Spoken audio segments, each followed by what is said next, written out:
السلام عليكم ورحمة الله وبركاته. أصحابتي دي قالية كل إلا بسلام هاودا إنسو مرينا يا سيدو كلا أصحابتي دي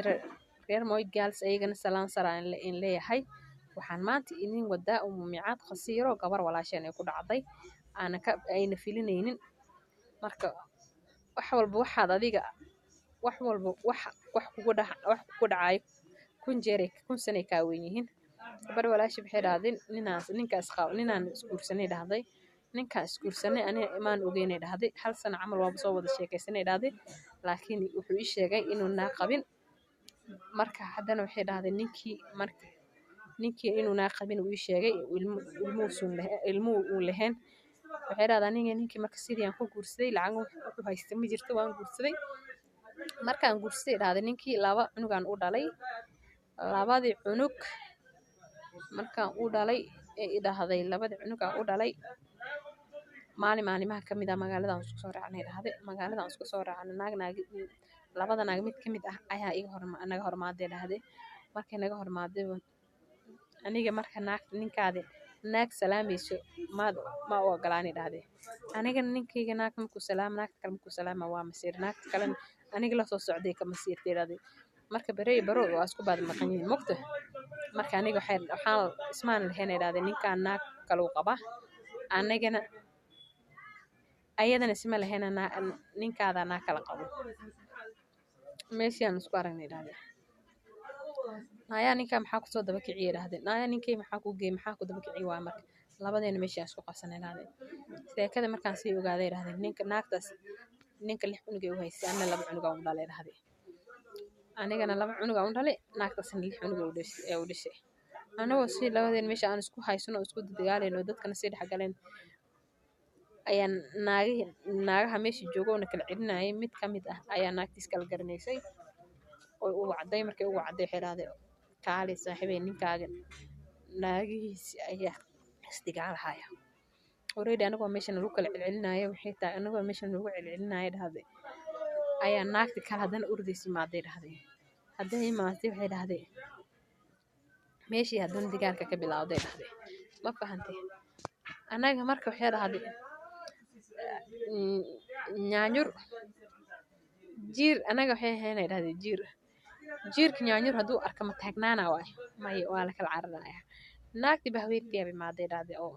12 cunug u hayso laakiin kana 12 cunug soo dhalina kala soo guursis ma dheesay dhahday uu jab yeeriye dhahday hadaad aragtid ilmaha 27 iyo 28 unba ku qiyaasay dhahday wajigiisa wax oo da kama muuqdo bartiisana sidoo kale kama muuqdo dhahday laakiin sanad ahaan hadii la raanin weyn way dhahday laakiin bartiisa kama muuqdo marka ninkii naagti weyneed markay imaaday dhahday aniga waxaan qaban karaa dhahday naag hadii ku haysatay dhahday waxa la ninka naagtana uu qabaadno ku qaba maadaama aniga bahyar aan noqday dhahday waan aamusay dhahday mees bartaan taagnaan gaari ka soo raacay dhahday anoo yaaban aan guriga imaaday dhahday anigoo sidii u yaaban banaagti bahweynta imaaday ma fahantay ninkiina waan jeclaay dhahday ninkii naagti bahweynta imaaday bahweyntii gurigayga kaga daba imaaday committee kan waa ka daba tagtay anigana way ka daba tagtay dhahday way imaaday markay imaaday ay hadana meeshii bilaayo ka dhacday dhahday bilaayo markay ka dhacday ninkii waxay dhahday maanta ani walaalay waan ka soo cararay ani ilmihayga waan soo watay guriga waan ka soo tagay dhahday maanta maadaama waxaan aniga ninkaas sayt uu shalay qiyaanay kaamaana fiilinaynin wax falkaas ugu samaynayo waxaan rabay dhahday walaalay inay ila talisid ayaan rabaa marka maxaan samayn karaa marka gabadhan walaasheen inay la taliyo rabtaa marka maxaan kula talin lahayn aniga ahaantay uu micaad waxaan kula talin lahaa ninkaas shalayti uu qiyaanay Soomaaliya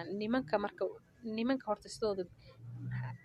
naag ayuu qaba naag waa qabnaa horta kuma dhahay ninka maan dhahay naaga qaba naag kala adiga inuu ku guursana dhahay waa 1 iyo 2 inta badan naag ma qabo ilmo ma qabo way ugu sheekeeyaanba hadda goolkaas uu gala Soomaaliya neeray goolkaas galay hadda ay 2 cunug u dhashay meel ay ugu tagaysan wala hanba aniga ahaantay hadaad dhigeysanaysid waxaan ku dhigi lahaa gurigaaga iskaga laabo walaashii qaaliga waayo ninkaani si shalayti qiyaano kugu suubiyay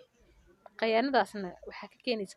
jacayl oo adigu qaba buu qiyaanadaas u sameeyay ayuu gurigaaga maanta u ku dajiyay hasi ahaatee maanta qof 2 cunug u dhashay waaye laba cunug u dhashay meel ay uga tagaysa malahan waxaan ku dhihi lahaa gurigaaga iskaga laabo iskaga samir dhib i dheef ilmahaas madaxooda fiiri ilmahaaga aabahooda waa iskaga fiir iskaga dulqaadaan ku dhihi lahaa maanta wiilashaas ragga ah aabo kale maanta u keena haddaa dhahdo waan iskaga taga aabo kale u keena haddaa dhahdo adiga laakiin dhib maaha laakiin wiilashaas ayay dhib ku tahay walaashii qaaliga wiilashaas ay dhib ku tahay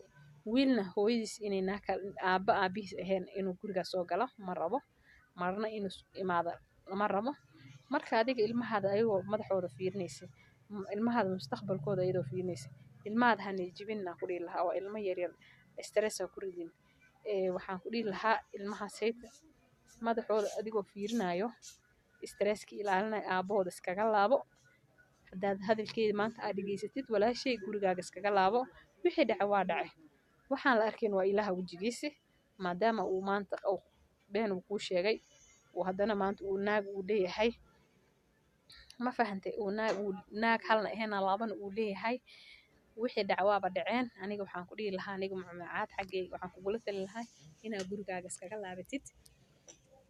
ma fahantay inaad gurigaaga iskaga laabatid ilmahaadi aabahood iskaga laabatid ayaan ku dhihi lahaa waayo ilmahaas aabood ilma marka aabood hadduu xun yahay hadduu u fiican yahay aabahooday ku qanacsan yihiin nin kale kuma qanacsano hadduu uu baahi ku diliyo hadduu dharjiyo isku mid weeye laakiin nin kale hadduu imaado meesha hadduu dharjiyo iyo haddii kaleba uma kala ahan stiil aabahooday ay habi ku yihiin walaalay maadaama lagu gabar waa iska dulqaadataa wax aabihii loo kana aabaheed ah laakiin wiilal ma dulqaataan waxaan ku dhihi lahaa wiilashaada aabahood ha iskaga laabo dhib iyo dheef waxay kuu qaadato aan kugula talin lahaa marka walaalahayga qaaliga ah gabadhaasiyta walaashiin idinkana dhiirigelin ayay idinka rabtaa maxaa kula talin lahayd inay gurigeeda ku laabato mise in idinkaa iskaga furto waxaad kula soo talin lahaydeen commentiga ugu soo reebo waa aniga umumicaad waxaan la soo xiriirahay dadka horaan igu cusub waxaan in leeyahay weji furan gacmo furan kusoo dhawaada oo umumicaad channel marka waan jeclahay walaalahayga qaaliga ah isaa dhiirigelina ii soo dhiirigeliseen aad horumarkii aad mar walba u danaynaysiin ayaan anigana kaga mahad celinayaa ajri ixsanaan allah inka siiyo walaalahayga kuwa horaan ila sii joogeen waxaan in leeyahay like-da hala saaro commenti kasoo bixiyo saan u ogaado inay meesha sayt aniga laga jecel yahay in kala aan ku ogaado dhiirigelintan waa xagiina dadka kala cusub waxaan leeyahay gacmo furan weji furan kusoo dhawaada weji furnaa la galaa weji xiran lama galaa Soomaali maamahadeed wax unbaa ka jira wax walba waxaa ka jira